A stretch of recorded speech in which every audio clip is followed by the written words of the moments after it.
The Invisible Man, A Grotesque Romance, by H.G. Wells. Chapter 16. In the Jolly Cricketers. The Jolly Cricketers is just at the bottom of a hill where the tram lines begin. The barman leant his fat red arms on the counter and talked of horses with an anemic cabman, while a black-bearded man in grey snapped-up biscuit and cheese drank Burton and conversed in American with a policeman off duty. "What's the shouting about?" said the anemic cabman, going off at a tangent, trying to see up the hill over the dirty yellow blind in the low window of the inn. Somebody ran by outside. "Fire, perhaps," said the barman. Footsteps approached. Running heavily, the door was pushed open violently, and Marvel, weeping and disheveled, his hat gone, the neck of his coat torn open, rushed in, made a convulsive turn, and attempted to shut the door. It was held half open by a strap. "Coming," he bawled. His voice shrieked with terror. "He's coming, the Visible Man! After me! For God's sake, help, help, help!" "Shut the doors," said the policeman. "Who's coming? What's the row?" He went to the door, released the strap, and it slammed. The American closed the other door. "Let me go inside," said Marvel, staggering and weeping, but still clutching the books. "Let me go inside! Lock me in, somewhere! I tell you, he's after me! I give him the slip. He said he'd kill me, and he will!" "You're safe," said the man with the black beard. "The door's shut. What's it all about?" "Let me go inside," said Marvel, and shrieked aloud as a blow suddenly made the fastened door shiver and was followed by a hurried rapping and shouting outside. "Hello!" cried the policeman. "Who's there?" Mr. Marvel began to make frantic dives at panels that looked like doors. "He'll kill me! He's got a knife or something! For God's sake!" "Here you are," said the barman. "Come in here." And he held up the flap of the bar. Mr. Marvel rushed behind the bar as the summons outside was repeated. "Don't open the door," he screamed. "Please don't open the door. Where shall I hide?" This invisible man, then?" asked the man with the black beard, with one hand behind him. "I guess it's about time we saw him." The window of the inn was suddenly smashed in, and there was a screaming and running to and fro in the street. The policeman had been standing on the settee, staring out, craning to see who was at the door. He got down with raised eyebrows. "It's that," he said. The barman stood in front of the bar parlor door, which was now locked on Mr. Marvel, stared at the smashed window, and came round to the two other men. Everything was suddenly quiet. "I wish I had my truncheon," said the policeman, going irresolutely to the door. "Once we open, in he comes. There's no stopping him." "Don't you be in too much hurry about that door," said the anemic cabman, anxiously. "Draw the bolts," said the man with the black beard, "and if he comes—" He showed a revolver in his hand. "That won't do," said the policeman. "That's murder." "I know what country I'm in," said the man with the beard. "I'm going to let off at his legs. Draw the bolts." "Not with that blinking thing going off behind me," said the barman, craning over the blind. "Very well," said the man with the black beard, and, stooping down, revolver ready, drew them himself. Barman, cabman, and policeman faced about. "Come in," said the bearded man in an undertone, standing back and facing the unbolted doors with his pistol behind him. No one came in. The door remained closed. 5 anxious minutes when the second cabman pushed his head in cautiously. They were still waiting, and an anxious face peered out over the bar parlor and supplied information. "Are all the doors of the house shut?" asked Marvel. "He's going round, prowling round. He's nartful as a devil." "Good Lord," said the burly barman. "There's the back. Just watch them doors, I say." He looked about him helplessly. The bar parlor doors slammed, and they heard the key turn. "There's the yard door, and the private door. The yard door." He rushed out of the bar. In a minute he reappeared with a carving knife in his hand. "The yard door was open," he said, and his fat underlip drooped. "He may be in the house now," said the first cabman. "He's not in the kitchen," said the barman. "There's 2 women there, and I've stabbed every inch of it with this little beef slicer. And they don't think he's come in. They haven't noticed." "Have you fastened it?" asked the first cabman. "I'm out of frocks," said the barman. The man with the beard replaced his revolver, and even as he did so, the flap of the bar was shut down and the bolt clicked. And then, with a tremendous thud, the catch of the door snapped, and the bar parlor door burst open. They heard Marvel squeal like a caught leveret, and forthwith they were clambering over the bar to his rescue. The bearded man's revolver cracked, and the looking-glass at the back of the parlor starred and came smashing and tinkling down. As the barman entered the room, he saw Marvel, curiously crumpled up and struggling against the door that led to the yard and kitchen. The door flew open, and the barman hesitated, and Marvel dragged into the kitchen. There was a scream and a clatter of pans. Marvel, head down and lugging back obstinately, was forced to the kitchen door, and the bolts were drawn. The policeman who had been trying to pass the barman rushed in, followed by one of the cabmen, gripped the wrist of the invisible hand that collared Marvel, and was hit in the face and went reeling back. The door opened, and Marvel made a frantic effort to obtain the lodgment behind it. Then the cabman collared something. "I got him," said the cabman.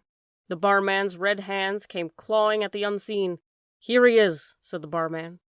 Mr. Marvel, released, suddenly dropped to the ground and made an attempt to crawl behind the legs of the fighting men. The struggle blundered round the edge of the door. The voice of the invisible man was heard for the first time, yelling out sharply as the policeman trod on his foot. Then he cried out passionately, and his fists flew around like flails. The cabman suddenly whooped and doubled up, kicked under the diaphragm. The door into the bar parlor from the kitchen slammed and covered Mr. Marvel's retreat. The men in the kitchen found themselves clutching at and struggling with empty air. "Where's he gone?" cried the man with the beard. "Out?" "This way," said the policeman, stepping into the yard and stopping. A piece of tile whizzed by his head and smashed among the crockery on the kitchen table. "I'll show him," shouted the man with the black beard, and suddenly a steel barrel shone over the policeman's shoulder, and 5 bullets had followed one another into the twilight whence the missile had come. As he fired, the man with the beard moved his hand in a horizontal curve, so that his shots radiated out into the narrow yard like spokes from a wheel. The silence followed. 5 cartridges, said the man with the black beard. That's the best of all. 4 aces and a joker. Get a lantern, someone, and come and feel about for his body. Chapter 17. Dr. Kemp's Visitor. Dr. Kemp continued writing in his study until the shots aroused him. Crack, crack, crack. They came one after another. "Hello," said Dr. Kemp, putting his pen into his mouth again and listening. "Who's letting off revolvers in Burdock? What are the asses at now?" He went to the south window, threw it up, and leaning out stared down at the network of windows, beaded gas lamps and shops, with its black interstices of roof and yard that made up the town at night. "Looks like a crowd down the hill," he said, "by the cricketers," and remained watching. Thence his eyes wandered over the town to far away where the ship's light shone, and the pier glowed, a little illuminated, faceted pavilion, like a gem of yellow light. The moon in its first quarter hung over the westward hill, and the stars were clear and almost tropically bright. After 5 minutes, during which his mind had traveled into a remote speculation of social conditions of the future, and lost itself at last over time dimension, Dr. Kemp roused himself with a sigh, pulled down the window again, and returned to his writing desk. It must have been about an hour after this that the front door bell rang. He had been writing slackly, and with intervals of abstraction, since the shots. He sat listening. He heard the servant answer the door, and waited for her feet on the staircase, but she did not come. "Wonder what that was," said Dr. Kemp. He tried to resume his work, failed, got up, went downstairs from his study to the landing, rang, and called over to the balustrade the housemaid as she appeared in the hall below. "Was it a letter?" he asked. "Only a runaway ring, sir," she answered. "I'm restless tonight," he said to himself. He went back to his study, and this time attacked his work resolutely. In a little while he was hard at work again, and the only sounds in the room were the ticking of the clock and the subdued shrillness of his quill, hurrying in the very center of the circle of light his lampshade threw on the table. It was 2 o'clock before Dr. Kemp had finished his work for the night. He rose, yawned, and went downstairs to bed. He had already removed his coat and vest when he noticed that he was thirsty. He took a candle and went down to the dining room in search of a siphon and whiskey. Dr. Kemp's scientific pursuits have made him a very observant man, and as he recrossed the hall, he noticed a dark spot on the linoleum near the mat at the foot of the stairs. He went on upstairs, and then it suddenly occurred to him to ask himself what the spot on the linoleum might be. Apparently some subconscious element was at work. At any rate, he returned with his burden, went back to the hall, put down the siphon and whiskey, and bending down, touched the spot. Without any great surprise, he found it had the stickiness and color of drying blood. He took up his burden again, and returned upstairs, looking about him and trying to account for the blood spot. On the landing he saw something and stopped astonished. The door-handle of his own room was blood-stained.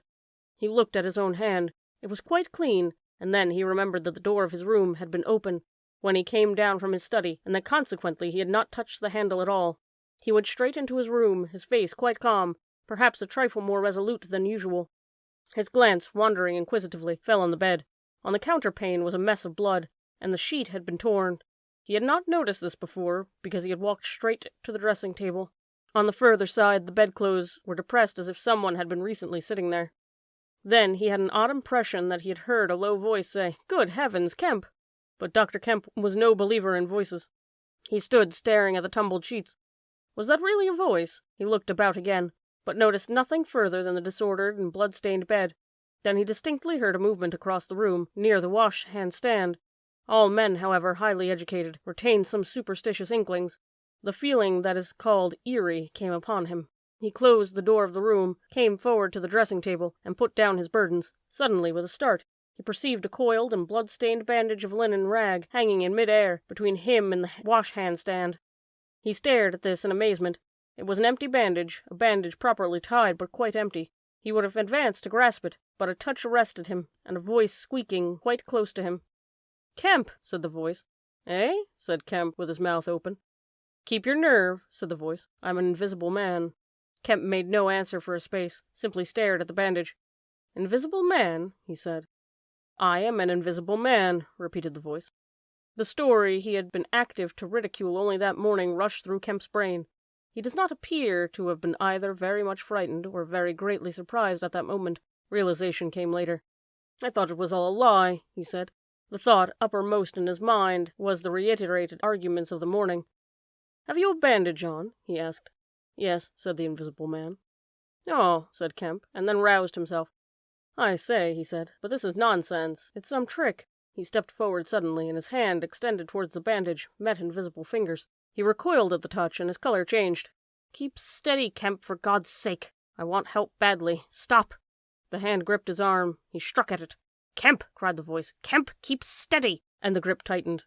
The frantic desire to free himself took possession of Kemp. The hand of the bandaged arm gripped his shoulder, and he was suddenly tripped and flung backwards upon the bed. He opened his mouth to shout, and the corner of the sheet was thrust between his teeth. The invisible man had him down grimly, but his arms were free, and he struck and tried to kick savagely. "Listen to reason, will you?" said the invisible man, sticking to him in spite of a pounding in the ribs. "By heaven, you'll madden me in a minute." "Lie still, you fool!" bawled the invisible man in Kemp's ear. Kemp struggled for another moment and then lay still. "If you shout, I'll smash your face," said the invisible man, relieving his mouth. "I'm an invisible man. It's no foolishness and no magic. I really am an invisible man, and I want your help. I don't want to hurt you. But if you behave like a frantic rustic, I must.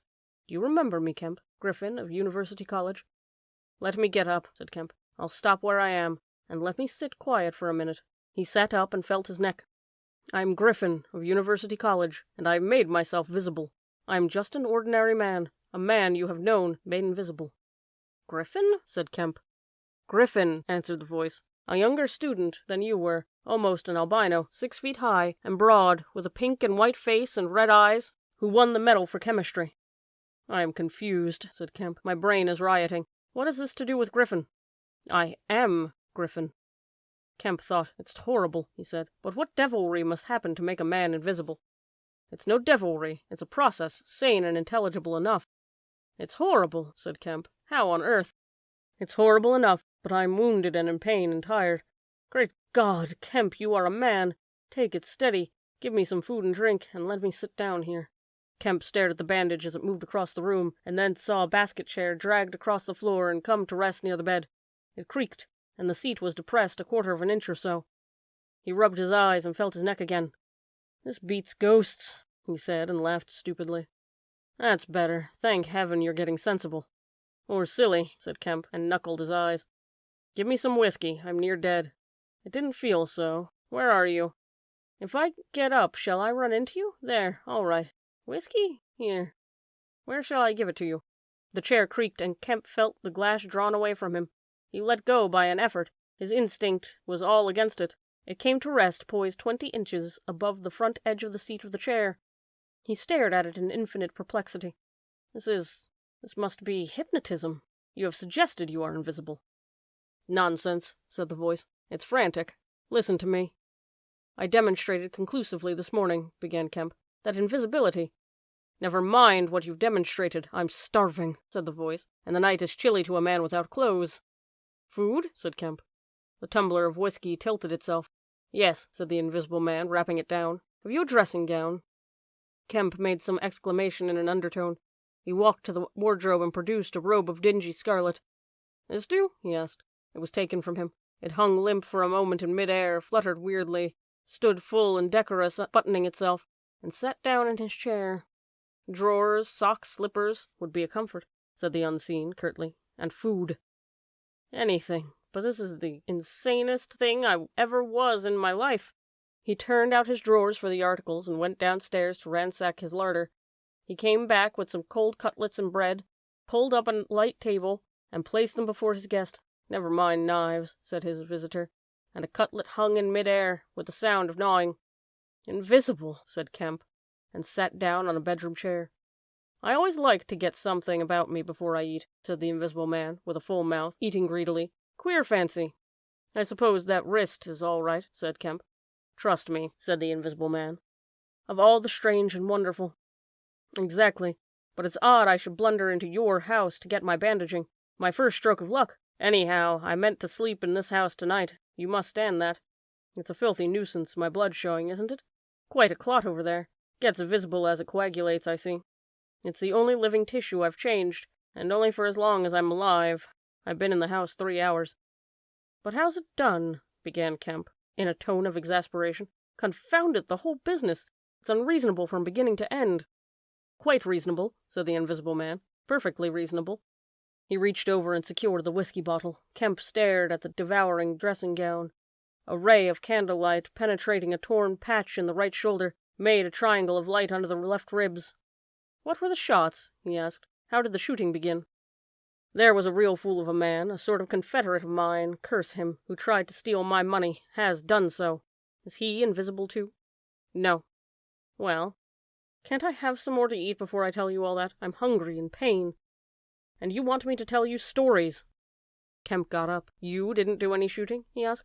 Not me, said the visitor. Some fool I'd never seen fired at random. A lot of them got scared. They all got scared at me.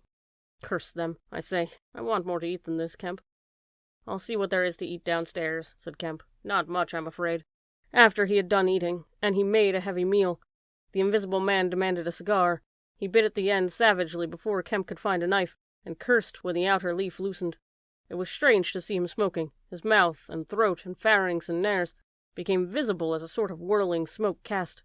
This blessed gift of smoking, he said, and puffed vigorously. I'm lucky to have fallen upon you, Kemp. You must help me. Fancy tumbling on you just now. I'm in a devilish scrape.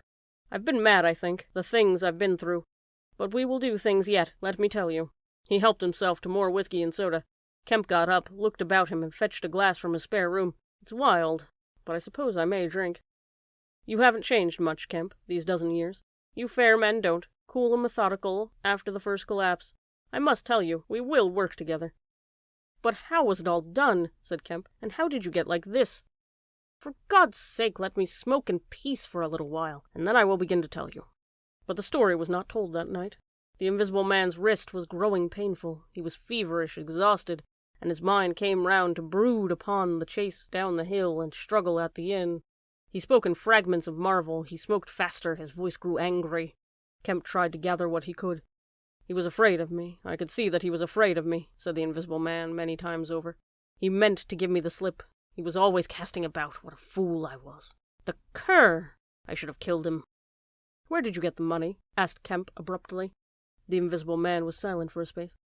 I can't tell you tonight, he said. He groaned suddenly and leaned forward, supporting his invisible head on invisible hands. Kemp, he said, I've had no sleep for near 3 days, except a couple of dozes over an hour or so. I must sleep soon. Well, have my room, have this room. But how can I sleep? If I sleep, he will get away. Ugh, what does it matter? What's the shot wound? Asked Kemp abruptly. Nothing, scratch and blood. Oh God, how I want sleep. Why not? The invisible man appeared to be regarding Kemp. Because I've a particular objection to being caught by my fellow men, he said slowly. Kemp started. Fool that I am, said the invisible man, striking the table smartly. I've put the idea into your head. Chapter 18. The Invisible Man Sleeps. Exhausted and wounded as the invisible man was, he refused to accept Kemp's word that his freedom should be respected. He examined the 2 windows of the bedroom, drew up the blinds, and opened the sashes, to confirm Kemp's statement that a retreat by them would be possible. Outside the night was very quiet and still, and the new moon was setting over the down. Then he examined the keys of the bedroom and the 2 dressing-room doors to satisfy himself that these also could be made an assurance of freedom. Finally, he expressed himself satisfied. He stood at the hearth rug, and Kemp heard the sound of a yawn. "I'm sorry," said the Invisible Man, "if I cannot tell you all that I have done tonight, but I'm worn out. It's grotesque, no doubt. It's horrible. But believe me, Kemp, in spite of your arguments of this morning, it is quite a possible thing. I have made a discovery. I meant to keep it to myself. I can't. I must have a partner. And we can do such things. But tomorrow. Now, Kemp, I feel as though I must sleep or perish." Kemp stood in the middle of the room, staring at the headless garment. "I suppose I must leave you," he said. "It's incredible. 3 things happening like this. Overturning my preconceptions would make me insane. But it's real. Is there anything more that I can get you?" "Only bid me good night," said Griffin. "Good night," said Kemp, and shook an invisible hand. He walked sideways to the door. Suddenly the dressing-gown walked quickly towards him. "Understand me," said the dressing-gown. "No attempts to hamper me, or capture me, or—" Kemp's face changed a little. "I thought I gave you my word," he said. Kemp closed the door softly behind him, and the key was turned upon him forthwith. Then, as he stood with an expression of passive amazement on his face, the rapid feet came to the door of the dressing-room, and that, too, was locked. Kemp slapped his brow with his hand. "Am I dreaming? Has the world gone mad? Or have I?" He laughed and put his hand on the locked door. "Barred out of my own bedroom by a flagrant absurdity," he said. He walked to the head of the staircase, turned and stared at the locked doors. "It's fact," he said. He put his fingers to his slightly bruised neck. "Undeniable fact. But—" He shook his head hopelessly, turned, and went downstairs. He lit the dining-room lamp, got out a cigar, and began pacing the room, ejaculating. Now and then he would argue with himself. "Invisible," he said. "Is there such a thing as an invisible animal? In the sea, yes, thousands, millions, all the larvae, all the nauplii and tornarias, all the microscopic things, the jellyfish. In the sea there are more things invisible than visible. I never thought of that before. And the ponds, too. All those little pond-life things, specks of colorless, translucent jelly. But in air, no. It can't be. But after all, why not? If a man was made of glass, he would still be visible." His meditation became profound. The bulk of 3 cigars had passed into the invisible, or diffused as a white ash over the carpet before he spoke again. Then it was merely an exclamation.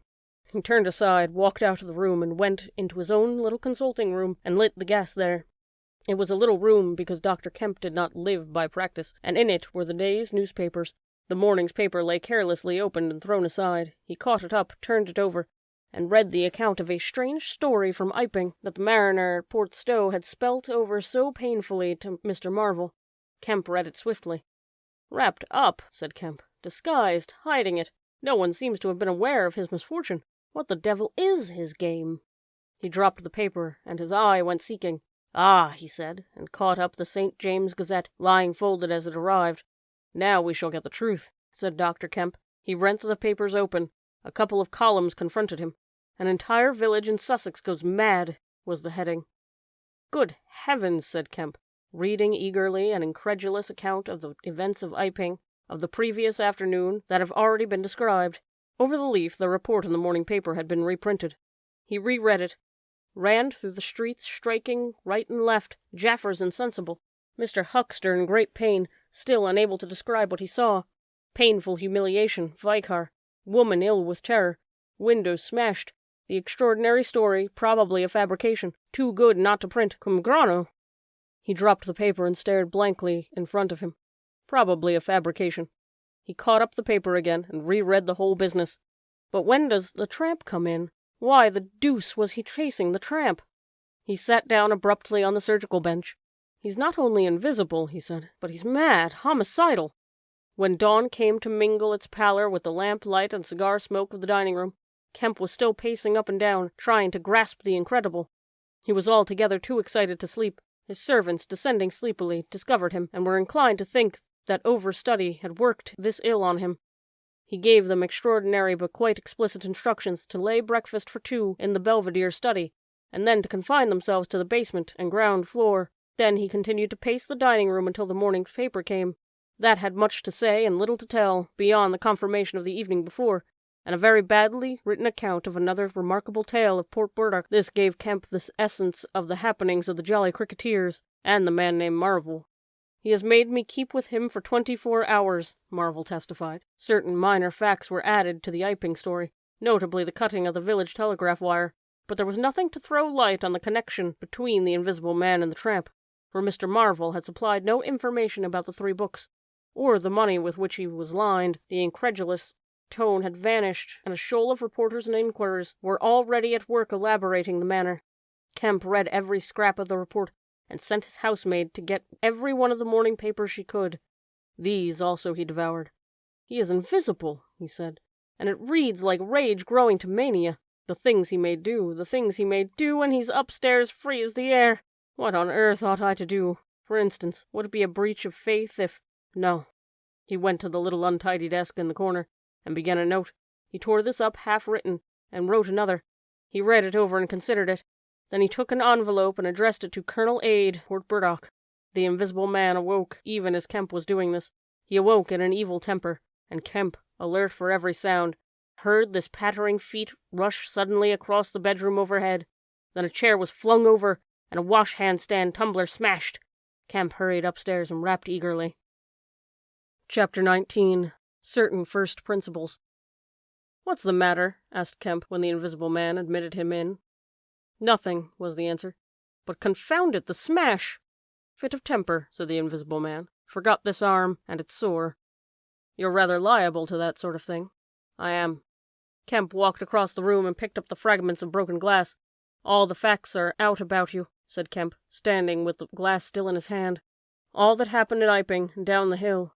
The world has become aware of its invisible citizen, but no one knows you are here." The Invisible Man swore. "The secret's out.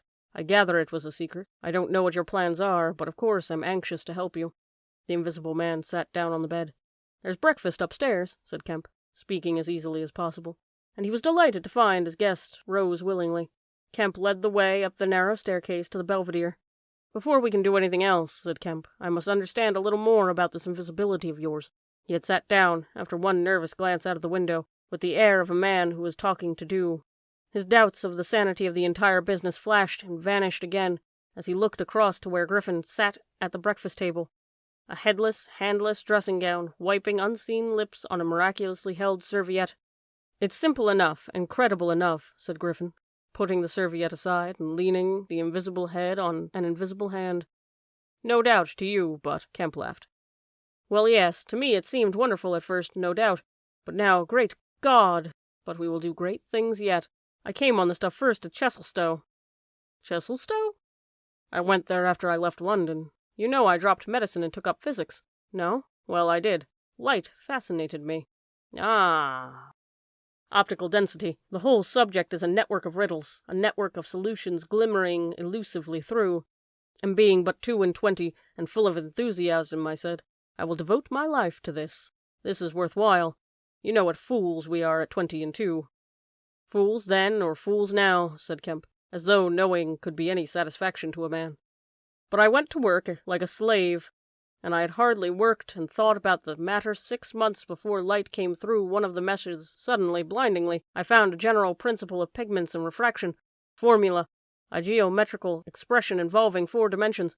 Fools, common men, even common mathematicians, do not know anything of what the general expression may mean to the student of molecular physics. In the books that Tramp was hidden, there are marvels, miracles. But this was not a method, it was an idea that might lead to some method by which it could be possible, without changing any other property of matter, except in some instances color, to lower the refractive index of a substance, solid or liquid, to that of air, so far as all practical purposes are concerned." "Phew," said Kemp. "That's odd, but I still don't see quite. I can understand that thereby you could spoil a valuable stone, but personable invisibility is a far cry." "Precisely," said Griffin. "But consider, visibility ends on the action of the visible bodies of light. Either a body absorbs light, or reflects it, or refracts it, or does all these things. If it neither reflects nor refracts, nor absorbs light, it cannot of itself be visible. You see an opaque red box, for example, because the color absorbs some of the light and reflects the rest, all the red part of the light, to you. If it did not absorb any particular part of the light, but reflected it all, it would be a shining white box. Silver, a diamond box, would neither absorb much of the light nor reflect much of the general surface. but just here and there where the surfaces were favorable, the light would be reflected or refracted, so that you would get a brilliant appearance of flashing reflections and translucencies, a sort of skeleton of light. A glass box would not be so brilliant, nor so clearly visible, as a diamond box, because there would be less refraction and reflection. See that? From certain points of view, you would quite clearly see through it. Some kinds of glass would be more visible than others. A box of flint glass would be brighter than a box of ordinary window glass. A box of very thin common glass would be hard to see in bad light, because it would absorb hardly any light and refract and reflect very little. And if you put a sheet of common white glass in water, still more if you put it in a denser liquid than water, it would vanish almost altogether, because light passing from water to glass is only slightly refracted or reflected, or indeed affected in any way. It is almost as invisible as a jet of coal, gas, or hydrogen is in air, and for precisely the same reason. Yes, said Kemp, that is pretty plain sailing. And here is another fact you will know to be true. If a sheet of glass is smashed, Kemp, and beaten into a powder, it becomes much more visible while it is in the air. It becomes at last an opaque white powder. This is because of the powdering multiples of surfaces of glass at which refraction and reflection occur. In the sheet of glass there are only two surfaces. In the powder the light is reflected and refracted by each grain it passes through, and very little gets right through the powder. But if the white powder glass is put into water, it forthwith vanishes. The powdered glass and water have very much the same refractive index. That is, the light undergoes very little refraction or reflection in passing from one to the other. You make the glass invisible by putting it into the liquid of the same refractive index. The transparent thing only becomes invisible if you put it in any medium of almost the same refractive index. And if you will consider only a second, you will see also that the powder of glass might also be made to vanish in air, if its refractive index could be made the same as that of air. For then there would be no refraction or reflection as the light passed from glass to air. Yes, said Kemp, but a man's not powdered glass. No, said Griffin, he's more transparent. Nonsense. That from a doctor? How one forgets. Have you already forgotten your physics in 10 years? Just think of all the things that are transparent and seem not to be so. Paper, for instance, is made up of transparent fibers, and it is white and opaque only for the same reason that the powder of glass is white and opaque. Oil white paper. Fill up the interstices between the particles with oil so that there is no longer refraction or reflection except for the surfaces, and it becomes as transparent as glass. Not only paper, but cotton fiber, linen fiber, wool fiber, woody fiber, and bone, Kemp. Flesh, Kemp. Hair, Kemp. Nails and nerves, Kemp. In fact, the whole fabric of a man, except the red of his blood and the black pigment of his hair, are all made up of transparent, colorless tissue. So little suffices to make us visible one to the other. For the most part, the fibers of a living creature are no more opaque than water. Good heavens, cried Kemp. Of course. I was thinking only last night of the sea larvae and all the jellyfish. Now you have me, and all that I knew and had in mind a year after I left London 6 years ago, but I kept it to myself. I had to do my work under frightful disadvantages. Oliver, my professor, was a scientific bounder, a journalist by instinct, a thief of ideas. He was always prying. And you know the knavish system of the scientific world. I simply would not publish, and let him share my credit. I went on working. I got nearer and nearer, making my formula into an experiment, a reality. I told no living soul, because I meant to flash my work upon the world in crushing effect and become famous at a blow. I took up the question of pigments to fill up certain gaps, and suddenly, not by design but by accident, I made a discovery in physiology.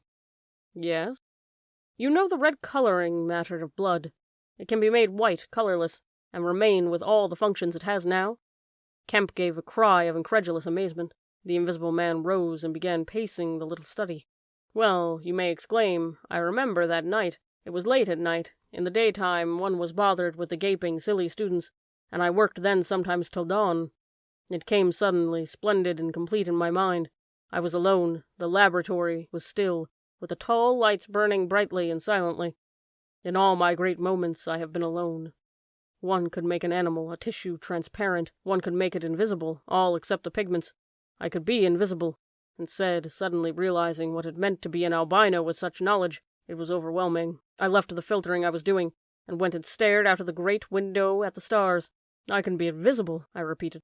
To do such a thing would be to transcend magic, and I beheld, unclouded by doubt, a magnificent vision of all that invisibility might mean to a man, the mystery, the power, the freedom. Drawbacks I saw none. You have only to think, and I, a shabby, poverty-struck, hemmed-in demonstrator, teaching fools in a provincial college, might suddenly become this. I ask you, Kemp, if you, anyone, I tell you, would have flung himself upon that research. And I worked 3 years, and every mountain of difficulty I toiled over showed another from its summit, the infinite details and the exasperation. A provincial professor, always prying, "When are you going to publish this work of yours?" was his everlasting question. And the students, the cramped means, and after 3 years of secrecy and exasperation, I found that to complete it was impossible. Impossible. "How?" asked Kemp. "Money," said the invisible man, and went again to stare out of the window. He turned around abruptly. "I robbed the old man. Robbed my father. The money was not his." And he shot himself. Chapter 20. At the house in Great Portland Street. For a moment Kemp sat in silence, staring at the back of the headless figure at the window. Then he started, struck by a thought, rose, took the invisible man's arm, and turned away from the outlook. "You're tired," he said, "and while I sit, you walk about. Have my chair." He placed himself between Griffin and the nearest window. For a space, Griffin sat silent. Then he resumed abruptly. "I had left the Cheslow cottage already," he said, "when that happened. It was last December. I had taken a room in London, a large unfurnished room in a big, ill-managed lodging-house in a slum near Great Portland Street. The room was soon full of appliances I had bought with his money. The work was going on steadily, successfully, drawing near an end. I was like a man emerging from a thicket, and suddenly coming on to some unmeaning tragedy. I went to bury him. My mind was still on this research, and I did not lift a finger to save his character. I remember the funeral, the cheap hearse, the scant ceremony, the windy, frost-bitten hillside, and the old college friend of his who read the service over him, a shabby, black, bent-over old man with a sniveling cold. I remember walking back to the empty house, through the place that had once been a village and was now patched and tinkered by the jerry-builders into the ugly likeness of a town. Every way the roads ran out at last into the desecrated fields and ended in rubble heaps and rank wet weeds. I remember myself as a gaunt black figure going along the slippery, shiny pavement, and the strange sense of detachment I felt from squalid respectability, the sordid commercialism of the place. I did not feel a bit sorry for my father. He seemed to me to be the victim of his own foolish sentimentality. The current cant required my attendance at his funeral, but it was really not my affair. But going along the high street, my old life came back to me for a space, for I met a girl I had known 10 years since. Our eyes met. Something moved me to turn back and talk to her. She was a very ordinary person. It was all like a dream, that visit to the old places. I did not feel then that I was lonely, that I had come out from the world into a desolate place. I appreciated my loss of sympathy, but I put it down to the general insanity of things. Re-entering my room seemed like a recovery of reality. There were things I knew and loved. There stood the apparatus, the experiments arranged and waiting, and now there was scarcely a difficulty left beyond the planning of details. I will tell you, Kemp, sooner or later, all the complicated processes. We need not go into that now. For the most part, saving certain gaps I chose to remember, they are written in cipher in those books that Tramp has hidden. We must hunt him down. We must get those books again. But the essential phase was to place a transparent object whose refractive index was to be lower than between two radiating centers of a sort of ethereal vibration, of which I will tell you more fully later. No, not those Ronkin vibrations. I don't know that these others of mine have been described, yet they are obvious enough. I need 2 little dynamos, and these I worked with a cheap gas engine. My first experiment was with a bit of white wool fabric. It was the strangest thing in the world to see it in the flicker and the flashes soft and white, and then watch it fade like a wreath of smoke and vanish. I could scarcely believe I had done it. I put my hand into the emptiness, and there was the thing as solid as ever. I felt it awkwardly and threw it on the floor. I had a little trouble finding it again. And then came a curious experience. I heard a meow behind me, and turning, I saw a lean white cat, very dirty, on the cistern cover outside the window. A thought came into my head. "Everything ready for you," I said, and went to the window, opened it, and called softly. She came in, purring. The poor beast was starving, and I gave her some milk. All my food was in the cupboard in the corner of the room. After that, she went smelling around the room, evidently with the idea of making herself at home. The invisible rag upset her a bit. You should have seen her spit at it. But I made her comfortable on the pillow of my truckle bed, and I gave her butter to get her to wash. And you processed her. I processed her. But giving drugs to a cat is no joke, Kemp, and the process failed. Failed? In two particulars. These were the claws and the pigment stuff. What is it? At the back of the eye in a cat, you know? Tapetum. Yes, the tapetum. It didn't go. After I'd given the stuff to bleach the blood and done certain other things to her, I gave the beast opium and put her and the pillow she was sleeping on the apparatus. And after all the rest had faded and vanished, there remained two little ghosts of her eyes. Odd. I can't explain it. She was bandaged and clamped, of course, so I had her safe. But she woke while she was still misty and meowed dismally, and someone came knocking. It was an old woman from downstairs who suspected me of vivisecting. A drink-sodden old creature, with only a white cat to care for in all the world.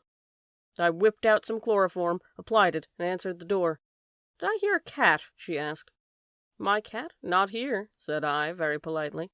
She was a little doubtful and tried to peer past me into the room. Strange enough to her, no doubt. Bare walls, uncurtained windows, truckle bed, with the gas engine vibrating, and the seethe of the radiant points, and that faint ghastly stinging of chloroform in the air. She had to be satisfied at last, and went away again. How long did it take? Asked Kemp. 3 or 4 hours, the cat. The bones and sinews and the fat were the last to go, and the tips of the colored hairs. And, as I say, the back part of the eye, tough, iridescent stuff it is, wouldn't go at all. It was night outside long before the business was over, and nothing was to be seen but the dim eyes and the claws. I stopped the gas engine, felt for and stroked the beast, which seemed insensible, and then, being tired, left it sleeping on the invisible pillow and went to bed. I found it hard to sleep. I lay awake, thinking weak, aimless stuff, going over the experiment over and over again, or dreaming feverishly of things growing misty and vanishing around me, until everything, the ground I stood on, vanished. And so I came to that sickly falling nightmare one gets. About 2, the cat began meowing about the room. I tried to hush it by talking to it, and then I decided to turn it out. I remember the shock I had when striking a light. There were just the round eyes shining green, and nothing round them. I would have given it milk, but it hadn't any. It wouldn't be quiet. It just sat down and meowed at the door. I tried to catch it, with the idea of putting it out the window, but it wouldn't be caught. It vanished. Then it began meowing in different parts of the room. At last I opened the window and made a bustle. I suppose it went out at last. I never saw any more of it. Then, heavens know why, I fell thinking of my father's funeral again, and the dismal, windy hillside. Until the day had come, I found sleeping was hopeless, and, locking my door after me, wandered out into the morning streets. You don't mean to say there's an invisible cat at large, said Kemp. If it hasn't been killed, said the invisible man. Why not? Why not, said Kemp. I didn't mean to interrupt. It's very probably been killed, said the invisible man. It was alive 4 days after, I know, and down a grating in Great Titchfield Street, because I saw a crowd round the place trying to see whence the meowing came. He was silent for the best part of a minute. Then he resumed abruptly. I remember that morning before the change very vividly. I must have gone up Great Portland Street. I remember the barracks in Albany Street, and the horse soldiers coming out. And at last I found the summit of Primrose Hill. It was a sunny day in January, one of those sunny, frosty days that came before the snow this year. My weary brain tried to formulate the position, to plot out a plan of action. I was surprised to find, now that my prize was within my grasp, how inconclusive its attainment seemed. As a matter of fact, I was worked out. The intense stress of nearly 4 years' continuous work left me incapable of any strength of feeling. I was apathetic, and I tried in vain to recover the enthusiasm of my first inquiries. The passion of discovery that had enabled me to compass even the downfall of my father's gray hairs, nothing seemed to matter. I saw pretty clearly this was a transient mood, due to overwork and want of sleep, and that either by drugs or rest it would be possible to recover my energies. All I could think clearly was that the thing had to be carried through. The fixed idea still ruled me, and soon, for the money I had was almost exhausted. I looked about me at the hillside, with children playing and girls watching them, and tried to think of all the fantastic advantages an invisible man would have in the world. After a time I crawled home, took some food and a strong dose of strychnine, and went to sleep in my clothes on my unmade bed. Strychnine is a grand tonic, Kemp, to take the flabbiness out of a man. "It's the devil," said Kemp. "It's the Paleolithic in a bottle." I awoke vastly invigorated and rather irritable, you know? I know the stuff. And there was someone rapping at the door. It was my landlord with threats and inquiries, an old Polish Jew with a long gray coat and greasy slippers. I had been tormenting a cat in the night, he was sure. The old woman's tongue had been busy. He insisted on knowing all about it. The laws in this country against vivisection were very severe. He might be liable. I denied the cat. Then the vibration of the little gas engine could be felt all over the house, he said. That was true, certainly. He edged round me into the room, peering about over his German silver spectacles, and a sudden dread came into my mind that he might carry away something of my secret. I tried to keep between him and the concentrated apparatus I had arranged, and that only made him more curious. What was I doing? Why was I always alone and secretive? Was it legal? Was it dangerous? I paid nothing but the usual rent. His had always been a most respectable house in a disreputable neighborhood. Suddenly my temper gave way. I told him to get out. He began to protest, to jabber of his right of entry. In a moment I had him by the collar. Something ripped, and he went spinning out of his own passage. I slammed and locked the door and sat down quivering. He made a fuss outside, which I disregarded, and after a time he went away. But this thought matters to a crisis. I did not know what he would do, nor even what he had the power to do. To move to fresh apartments would have meant delay. Altogether, I had barely £20 left in the world, for the most part in a bank, and I could not afford that. Vanish. It was irresistible. Then there would be an inquiry, the sacking of my room. At the thought of the possibility of my work being exposed or interrupted at its very climax, I became angry and active. I hurried out with my 3 post books of notes, my checkbook, the tramp has them now, and directed them from the nearest post office to the house of call for letters and parcels in Great Portland Street. I tried to go out noiselessly. Coming in, I found my landlord going quietly upstairs. He heard the door close, I suppose. You would have laughed to see him jump aside on the landing as I came tearing after him. He glared at me as I went by him, and I made the house quiver with the slamming of my door. I heard him come up shuffling to my floor, hesitate, and go down. I set to work upon my preparations forthwith. It was all done that evening and night. While I was still sitting under the sickly, drowsy influence of the drugs that decolorize blood, there was a repeated knocking at the door. It ceased. Footsteps went away and returned, and the knocking was resumed. There was an attempt to push something under the door, a blue paper. Then, in a fit of irritation, I rose and went and flung the door wide open. "Now then," said I. It was my landlord, with a notice of ejectment or something. He held it out to me, saw something odd about my hands, I expect, and lifted his eyes to my face. For a moment he gaped. Then he gave a sort of inarticulate cry, dropped candle and writ together, and went blundering down the dark passage of the stairs. I shut the door, locked it, and went to the looking-glass. Then I understood his terror. My face was white, like white stone, but it was all horrible. I had not expected the suffering. A night of rakish anguish, sickness, and fainting. I set my teeth, though my skin was presently afire, all my body afire, but I lay there like grim death. I understood now how it was the cat had howled until I chloroformed it. Lucky it was I lived alone and untended in my room. There were times when I sobbed and groaned and talked, but I stuck to it. I became insensible, and woke languid in the darkness. The pain had passed. I thought I was killing myself, and I did not care. I shall never forget that dawn, and the strange horror of seeing that my hands had become like clouded glass, and watching them grow clearer and thinner as the day went by, until at last I could see the sickly disorder of my room through them, though I closed my transparent eyelids. My limbs became glassy, the bones and arteries faded, vanished, and little white nerves went last. I gritted my teeth and stayed there to the end. At last only the dead tips of my fingernails remained, pallid and white, and the brown stain of some acid upon my fingers. I struggled up. At first I was as incapable as a swathed infant, stepping with limbs I could not see. I was weak and hungry. I went and stared at nothing in my shaving-glass, at nothing save where an attenuated pigment still remained behind the retina of my eyes, fainter than mist. I had to hang on to the table and press my forehead against the glass. It was only by a frantic effort of will that I dragged myself back to the apparatus and completed the process. I slept during the forenoon, pulling the sheet over my eyes to shut out the light, and about midday I was awakened again by a knocking. My strength had returned. I sat up and listened and heard the whispering. I sprang to my feet, and as noiselessly as possible began to detach the connections of the apparatus, and to distribute it about the room, so as to destroy the suggestions of its arrangement. Presently the knocking was renewed, and voices called, first my landlord's and then 2 others. To gain time, I answered them. The invisible rag and pillow came to hand, and I opened the window and pitched them out to the cistern cover. As the window opened, a heavy crash came at the door. Someone had charged it with the idea of smashing the lock. The stout bolts I had screwed up some days before stopped him.